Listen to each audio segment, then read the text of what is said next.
Hello అండి. మేమైతే నుమాయిష్‌కెళ్ళాము.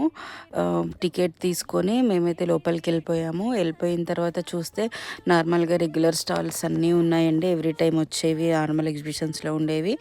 And నాకెందుకో ఈ కాశ్మీర్ ఈ స్టాల్స్ ఎక్కువగా అనిపిచ్చాయి. ఈ చికెన్ కర్రీ కూడా ఎక్కువగా ఉన్నాయి. అండ్ ఇవి ఫ్రిడ్జ్ మ్యాగ్నెట్స్ అండి. అండ్ అండ్ హ్యాండ్ బ్యాగ్స్ కూడా నాకు బాగున్నాయి. కానీ ఎందుకో ప్రైజెస్ కొన్ని హై అనిపిచ్చాయి.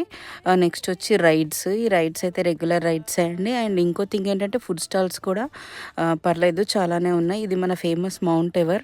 దీని తర్వాత ఎగ్జిట్ అయిపోయిన తర్వాత ఆక్సిడైజ్ జ్యువెలరీ అక్కడ కూడా బాగానే ఉన్నాయండి థింగ్స్. ఇవి వచ్చి మేము షాప్ చేసినవి పిల్లలకు సంబంధించిన ఎరేజర్స్, చిన్న చిన్న ఐటమ్స్. అండ్ మేము ₹100 టీ షర్ట్స్, కుర్తీస్, ఈ టాప్స్ వచ్చి మనకి 500, 700 ఆ రేంజ్లో ఉన్నాయండి. కొన్ని కొన్ని మన బడ్జెట్ ఫ్రెండ్లీ రేంజ్లోనే ఉన్నాయి. Thank you. బాయ్.